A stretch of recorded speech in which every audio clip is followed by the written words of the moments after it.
children, I tell you one story. Robin Crusoe. The lesson of class 5th name Discover our footprints. Okay children? Page number 48. Now, Robinson Crusoe's ship had been destroyed by the sea. He had been alone for many years and longed for company. One day he discovered footprints on the sand. Let's find out what he did then. Oh, wow, sir. It's really interesting story. I told your story from 5th class lesson Robin Crusoe. One day, when I was going toward my boat, I was surprised to see the footprint of a man on the sand. I stood amazed. I listened. I looked around me. I could neither hear nor see anything. I went up higher to look down. I went up the shore and down the shore, but it was no good. I could find no other footprints but that one. I went to it again to see if there were any more footprints and to tell if it had been my imagination. But I was not mistaken, for there was exactly the print of a foot. Toes, heel, every part of a foot. I could not imagine how it came there. I stayed a long time thinking, but became more and more confused.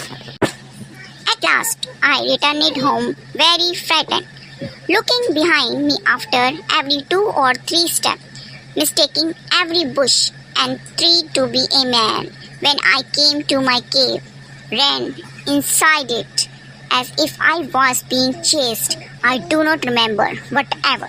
I used the ladder or went in by the hole in the rock, which I called the door. I ran for cover faster than any animal could run. I did not sleep that night. The more I thought about what I had seen, the more afraid I became. I thought it could be one of the swigs of the mainland who had wandered out to the sea in a small boat. Luckily, I was not on shore at that time. But what if he had seen my boat? If he had seen the boat, he would have realized that someone lived on the island and would soon return with order to kill and eat me.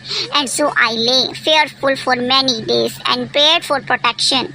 In doing so, I was much comforted and became going out to investigate. But even now, as I went forward, I look behind me frequently because I was still very frightened.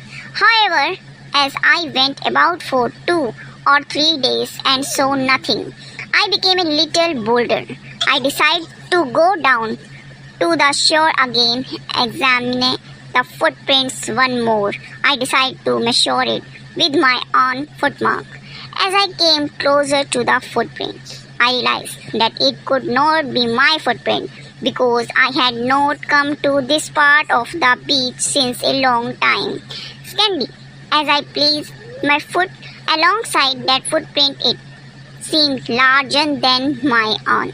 My fear returned.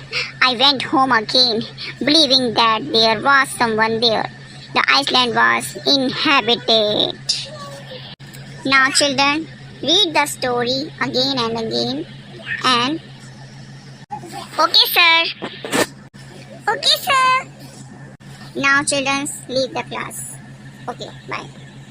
Children, now answer some questions. First question. How would you feel if you saw unknown footprints outside your front door? Second, if you were alone at home and suddenly someone knocked at your door, what would you do? Bye, children.